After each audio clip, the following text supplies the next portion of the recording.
Good morning, good evening, good afternoon, whatever it is. Wherever you are. I always find that intro so energizing. I don't know why. Anyway, we are back. Welcome back to episode, this is number 4, isn't it? This is number 4. It's number 4 of the Couple School podcast. I am joined, as always, by the lady of self-love herself, Charmaine Lawrence. Hi guys, how are you doing? Let's get this one on. I'm ready. I think there may be a few opposing views on this one. There definitely will be. You sure? Yeah. The honeymoon stage. Yeah. What does it mean? What is it? Is it necessary? And is it spoiling things? It's a lot to say in that one sentence. But is it? What is it? The honeymoon stage is that first bit when you get to know each other and it's all lovely and rosy when you're wearing your rose tinted glasses and you don't see anything but the amazingness of this new man that's in your life or new woman that's in your life. That is the honeymoon stage. Yes, it is. But should it be there? That's my question. How useful is the honeymoon stage? And should it be there at all?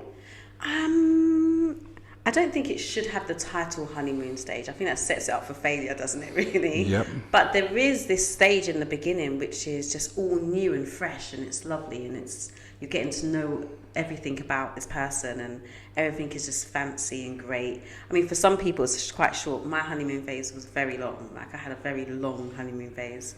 So I enjoyed all of that. It was only until we moved in together where the honeymoon stage ended.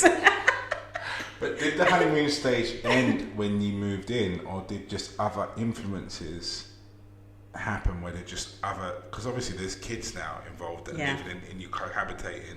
So was it really that the honeymoon stage, and I use that inverted commas, did that really end, or did your relationship change because your habitat changed? Yeah, so that's why I'm saying, like, there is the I mean, I still feel like I'm in the honeymoon stage sometimes. I just think life, when you move in together, life is about becoming two people living in each other's space. Mm-hmm. It's very different when you're not living with each other, because at that point you get dressed up. He doesn't know you're shaving your legs in the bathroom.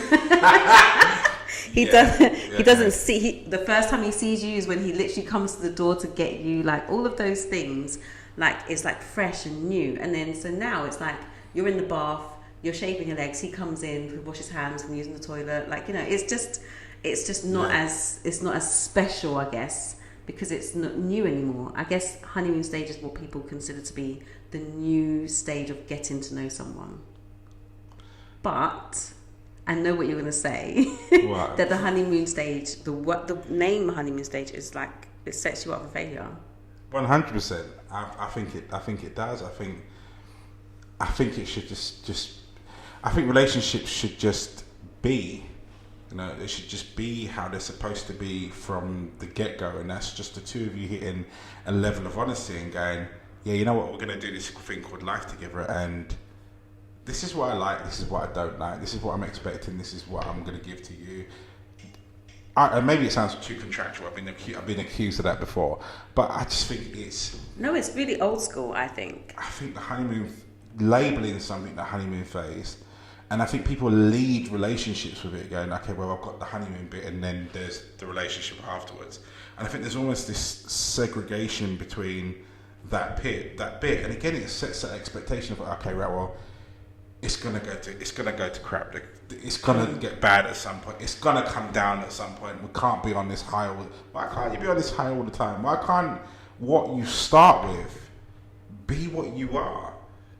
Yeah, that's all good and well until you don't bring the groceries home when she tells you to, or when you don't pick up your pants off the floor or your socks. I'm laughing because I'm a guilty one for that, the socks. I take them off in the camera and I forget. You know, because then it ruins that nice, airy feeling that we have. And I'm Disney, as you know, so I love all of that. Like, for me, like, I feel like I'm still in the honeymoon stage, which sometimes is clouded by the socks on the floor. Okay, let's use the socks on the floor as a metaphoric landmark here. Like, not everybody is perfect, and when you're in that, I'm going to use that phrase, honeymoon stage. It grates in my teeth every time I say it. You're trying to impress. You're trying to prove, you know. I made a note here. What was it? Guys like to solve and women like to prove. So guys like to solve the fact that guys like to solve the problems from the guy before. Women like to prove that they're not like the woman that was there before, you know. And whilst you're in that stage, you're not really you, and that's part of the problem I have with this whole honeymoon stage. Do you think? Because people are too busy trying to be what was not to be, trying to be the best bits of what once was before, and better than the bits that were wrong with the person that was before. I get where you're coming with that. But I also think that people also, I think people give too much information about past relationships too soon. Like, I don't think I need to know about all of that stuff straight away. I think that comes as time. So when you start saying, well, this happened, I'm then going to have to be thinking about, okay, I'm not going to be myself. I have to like be on guard not to touch those areas or whatever. Whereas I'm just not like that. I remember the first time that my partner came to my house, into the house, I wore no makeup. I literally had pajamas on because I was like, he's going to see me at my absolute worst. Let's see if he still wants me. I was like, I'm just watching a movie. I'm just in my house clothes. They were not matching. I had like fluffy socks on. Didn't have my hair done. I didn't have any makeup on. Specifically, it was a plan of action that if he does well at this stage, he's gone clear. Okay. I had already decided he was the one. Right. And I'm glad you said that, because this is my problem with the whole honeymoon stage bit, is that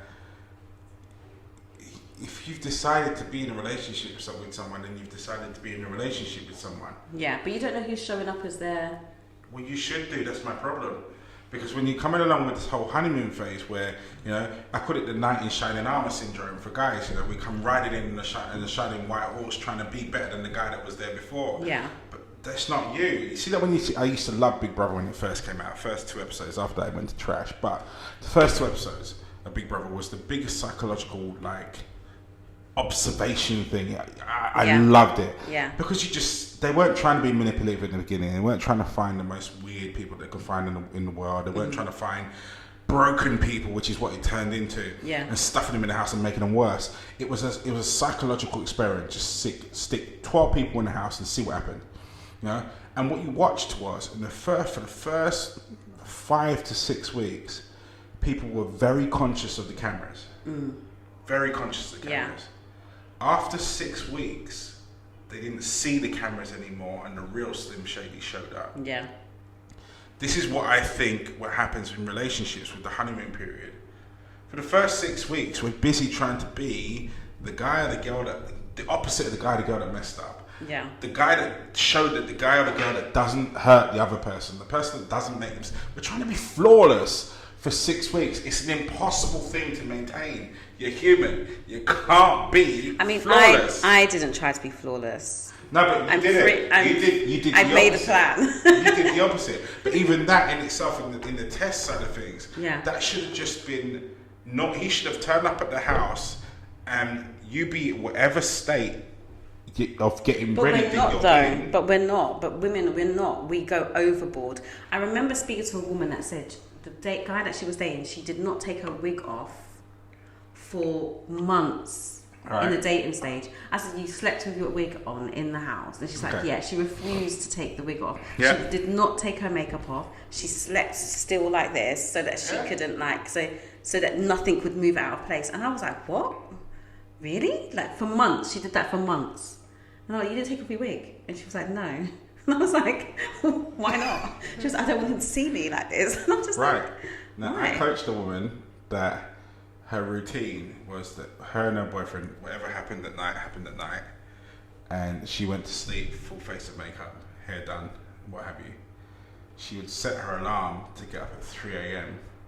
and she would go through a whole beauty regime. No, that's too much. So she'd get up, she'd take her makeup off from the previous night, reapply it, wash her hair, redo her hair, and be pristine in the bed, lying absolutely still, pretending to be asleep. But is that our desperation? Guy got up at 5 a.m. and when I went through it with her, it was all around her fear of being alone. Yeah. She was so scared because she'd had so many relationships that have failed, she was so scared of losing this guy that she wanted to do everything she could that she could understand as being perceptive for her to do to keep him. And she thought by him seeing the real her would scare him off. Yeah. Now, when I got the two of them sat in front of me, and we went through that as an exercise, and I let him know that this is, and I got her to tell him that this is what her routine was, and he was in absolute shock, closely followed by tears, because he went. It was on his knees. It's one of the most emotional, memorable points I've got in my head. He was on his knees in front of her, and he begged her to stop because he loved her no matter what. And the bit that I have with this honeymoon period, which is what grates on me so much, is that in that honeymoon phase, we're all trying to put what we consider to be our best foot forward, but it's heavily loaded on what we've understood to be the pitfalls of someone that was there before. Not realizing that this person wants to turn a page. They've told you this information because they want to let go of said person. They want to let go of said situation. They're telling you they don't want this in their world anymore. Yeah. But they're not telling you for you to be the opposite of that one. They're saying, I don't want them anymore, and my focus is on you. Yeah. But until you can be the version of Big Brother that shows up after 6 weeks, they're not seeing the real you. The lady you're just talking about there, for years she slept with her wig on, so he's not seen her without her wig on. So that's not her. She's not relaxed. Yeah. I know. We're saying it's just a wig, but for those, I'm not saying that I know all the prep that goes on to do with a wig and putting the wig on, taking the wig off, and all the rest of it, and how women feel around it. But when it comes to someone putting a wig on, or putting your makeup on, or even for a guy dressing in a certain t-shirt, in a suit or what have you, it makes you feel a certain way for that period of time. You might choose a particular suit because you know you're going to a challenging meeting or what have you. It makes you feel a certain way, empowered and all the rest of it. But at some point in time, you take the suit of armour off. The whole basis of a relationship is that when you take that suit of armour off after you've been to war and you come back to come and lick your wounds, the real relationship is the person that's sat there willing to dress them with you. But if you never take the suit of armour off, they never get to see that vulnerable side of you. Yeah. And vulnerability is the core, the crux of every relationship. Yeah. Someone to cradle your head, no? Someone to stroke your head. Someone to go, right, okay, well, no matter what happened, it's okay. Yeah, but people are afraid to show up as themselves because, especially we're told so much that men are visual creatures. You have to be this way, you have to be that way, blah, blah, blah. Also, you have to think about social media. As a man, all of these images that are sent to you as this is your visual, this is what visually you are interested in. And then you've got the normal everyday woman that basically wants to hold on to her man. Her new fresh man, she then wants to show up in this visual way to say, fall in love with me. I've got the visual, but I've also got the personality. So fall in love with me. And once you're in love, once we got that, then I can relax. So that's kind of how a lot of people approach it. But did he not choose you? But he chose her how she was in terms of how she showed up. Do you not think that, okay, Neanderthal man does not understand that that's a wig? Neanderthal man does not understand that, just like we do. Sometimes, you know what, it hurts and you just want to sit down and chill out. We're not all sat in our best suits with a fade freshly done and all that. You have days. Yeah, but I get what you're saying, but I don't think it's ever going to change. It's always going to be a honeymoon period. People are always going to show up as their best self until they feel like this person is into them completely. All right, let me rephrase it. I've got no problem with someone showing up as their best self at all. The issue I've got is when people turn up as a false self. Right, okay. Yeah, so I've got no problem if you're putting the best version of yourself forward, because then I'm still getting to know you. Yeah. Because that's you at your best. Yeah. Which means if I can get with you at your best, I'm prepared to cradle you at your worst. Yeah. That's my decision stepping into relationship. Yeah. The issue I've got is when people step into a relationship, and that's what I call the knight in shining armor syndrome, is because you're not being you. Yeah. You're trying to be a savior. And when it comes to women as well stepping into that situation, you're not trying to be you. You're trying to be your own savior without realizing that by doing that, you're not saving yourself, because now your guy is getting used to a version of you that isn't you. Yeah. It's not sustainable for you to sleep in your wig for 60 years.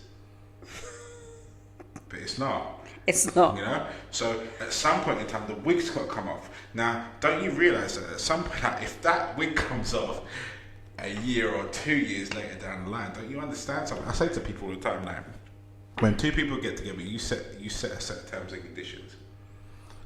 Like, I'm attracted to you because of da-da-da-da-da, and I want to stay with you because of da-da-da-da. Now, if any of those core terms and conditions change, said person that's on the recipient of said change has a decision to make. Do I accept the new sets of terms and conditions?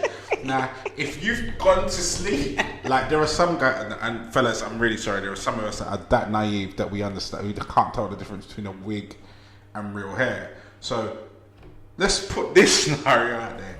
My guy doesn't realise it's a wig. So you go to sleep with the wig on for 3 years. Might even go through labour with said wig on because you get your frightened and taking it off. Yeah. And then all of a sudden, after 4 years, you go, "Woo! I'm gonna let this off, and I'm gonna let the air touch my head." And all of a sudden, he sees those plaits for the first time, and he's like, "Whoa!" You don't understand. You've created a situation where he's now got a decision to make legitimately because you created something that was false and became normal. Yeah. Like, you can't get mad at him for wanting to leave now because you've created women a think scenario. weirdly though. So we actually believe that, because this is how some of us think. Once we're in love, it doesn't matter.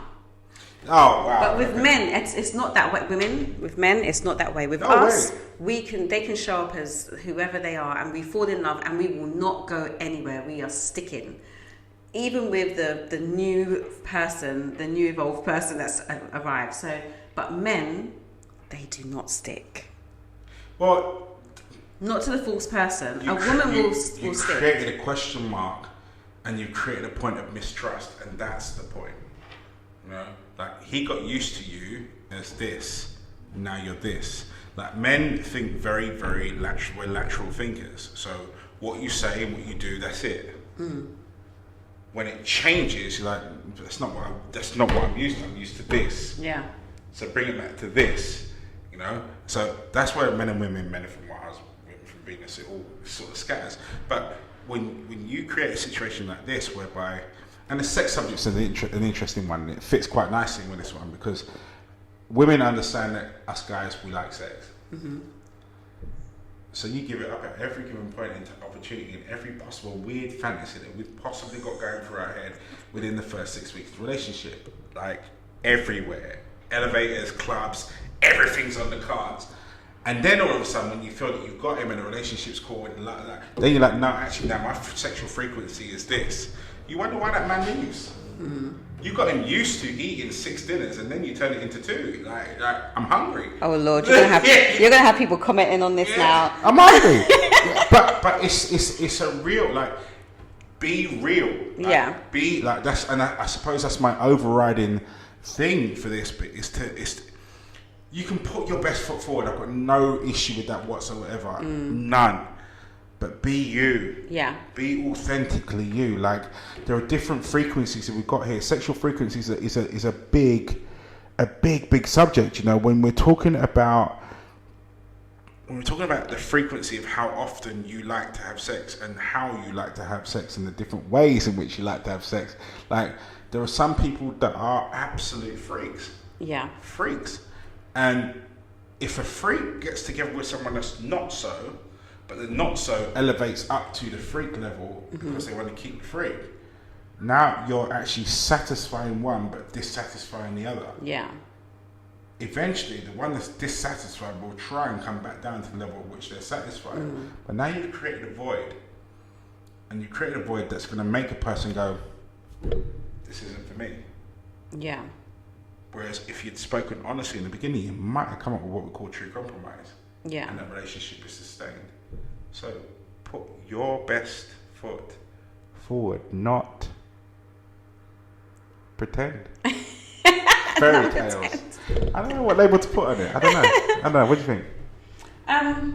Yeah, I hear what you're saying. I do think also though, like the whole sex thing, sometimes it's the opposite way. Men come in with this whole idea that they think they're like Tarzan, and you know they're yes, Tarzan wants 6 times a day, and then once Tarzan's all settled in the situation, Tarzan's not able to perform 6 times a day. Same thing though. It's the same thing. Yeah. So it's not. It's. I feel like I got a shout out for the women here. Like we sometimes feel like you guys show up as this Tarzan and you cannot keep up, especially when you start getting older. Like you can't keep up. It's just like, and us women, we want frequency more as we get older, and I feel like men decrease as they get older. Look, I'm just saying. I'm just making it very clear that sometimes it's you guys. For any lady that's watching, I am not saying it's all on you. I'm saying this in a very middle ground thing here of be real, especially when it comes to the sexual appetite subject, because at the end of the day, what you get someone used to, they're going to expect later on, and if you can't deliver it creates a problem. Now, I'm not denying the fact there are some dudes out there, obviously by the sounds of the story here, that there are some dudes out there that are beating their heart out like they're Braveheart, and turn out that they, Sheldon from Big Bang. Like, whatever it is it may be, I'm just saying be true to who you are and what it is that you want from the start, rather than trying to put up some facade in the same statement you're saying here. Okay, you know what? Okay, right. Well, coming at the woman and going, I'm an animal, blah blah blah. I need it 6, 7, 8 times a day. Like whenever you want that, you're also setting yourself up for failure, because there are some women out there that will. Okay, that's the beating of their drum, and also there are some women out there that by saying that they're now going to beat their drum at that kind of tempo, and now you just set yourself up for a disaster, because if you can't keep up, then you're the one that's getting left behind, and it all gets a bit pear-shaped from there. So yeah, I think for me, this whole honeymoon phase subject, 90 Shades Number, whatever label you want to put it, I just think if you want to build a sustainable relationship and you want that relationship to sustain the sands of time, then you need to be as real as you can be at the beginning stage of the relationship and right the way throughout. And even if your likings or your wants or your frequencies change, be free enough to articulate that to your other half. It might be that even you get to the beginning of the relationship, you were, I don't know, 24, 5. We'll use Charmaine's analogy that guys deplete over time. Not true, but yeah, let's use that. So let's say you're 24 and you're a 6 time a day man, and what have you. Then by the time you get to 31, 34, what have you, now you're a 3. Get to 40, and now you're a 1. So, but tell her that there's no problem with that, because then she can grow and adapt with it. We are 2 people running one timeline, and individuals change as time goes on, and you should be able to express that to your partner, and your partner be able to adapt with it. So it's not a surprise when they feel like they're missing out, not getting what they signed up for. Not getting what they're signed up for. I don't know. Should the beginning be any different than the middle? It shouldn't. No, it shouldn't. I don't think it should. It shouldn't at all. I think it should always be the same. I mean, as time goes on, we change, we grow, our situations change, our living situations change, children come along. So all of those things will make your relationship change in some way. But I think it should always be the same throughout. Like, you should always have the same love. Sometimes you're not going to like them, but generally, it should just be the same. You should just be still having a good time. For me anyway, I feel like that's how it should be. I don't think it should be any different. Yeah, me personally. No, I think the good time is the main aspect of everything. When you get into a relationship, at the beginning, it's all about the 2 of you, and it's really simple to understand how to have a good time when it's that, because it's just the 2 of you. Then when you get bills and then you get children, these add other really pressuring. Yeah. Sometimes urgent and sometimes important, but also mostly urgent but not that important kind of status in your relationship, and it can cloud it, and therefore then it becomes just about talking about the stuff rather than talking about you. And I think you really need to be mindful of that within your relationship to try and make sure that you remember what the relationship was truly about, because all that stuff is stuff floating around the planet. Yeah. It's not the actual planet itself, you know. The planet is the two of you and the love that you're creating. That's the sphere. You know, all the stuff's flying around. It's just the asteroids that are circling it. Sometimes they might hit the surface, but more often than not, they pass by the sides. Now, but if the conversation is just about that stuff, it's no wonder it's very easy for a relationship to fall apart. Very easy for a relationship to fall apart, and you need to be careful of that. You know. So when it comes to this whole honeymoon stage, I think for me, I think it should be relabeled, and it shouldn't just be called the honeymoon stage. It should be called our beginning stage. And in the beginning stage, you can put your best foot forward independently, so that the two of you collectively are putting the best foot forward for your relationship. I think you need to be wary of, as Charmaine said, how many bad stories you tell your other half about what has happened to you and the things that you have gone through before, and all the other bits and pieces in between, because sometimes that ends up setting the pace for how they move forward themselves and how they adjust themselves forward. I think honesty plays a massive part in the beginning stage of a relationship, more so than any other stage throughout it, because this is where you've got to be brave and beat your own drum and go, you know what, despite of what you've gone through or what you're expecting, this is me. Remember, the beginning stage of a relationship are like the negotiations of a sale. You're saying, right, well, this is what I'm prepared to accept and what I'm prepared to put in, what about you? And then vice versa, and come into what we call true compromise, right somewhere in the middle, and that will be your holy grail for your relationship moving forward. It's not about you sacrificing who you are, it's about the two of you finding that middle ground, that point, that sweet point where you go, okay, actually, this isn't me, this isn't you, this is us, and this is what we're going to do and how we're going to do it and the rules that operate around it. And I think the honeymoon phase, as we said earlier on, sets the relationship up for an expectation of a fall when it doesn't really need it, or is it required at the time, because really and truly, how you start should be the middle and your ongoing. Anyway, that's us out for this week. I hope you found this interesting. I hope it's provoked some interesting conversations. Please do look out for Couple School After School. Charmaine and I will be live on Instagram. Taking your questions, taking your opinions. Taking verbal abuse, no doubt. Maybe at some point in time, I take my hands up and I'm ready for it. But in the meantime, thank you so much for your support. We'll be back next week. Thanks, guys. There you go. In the meantime, you stay strong, you stay focused, and we will see you all in the forwards. Bye. Take care.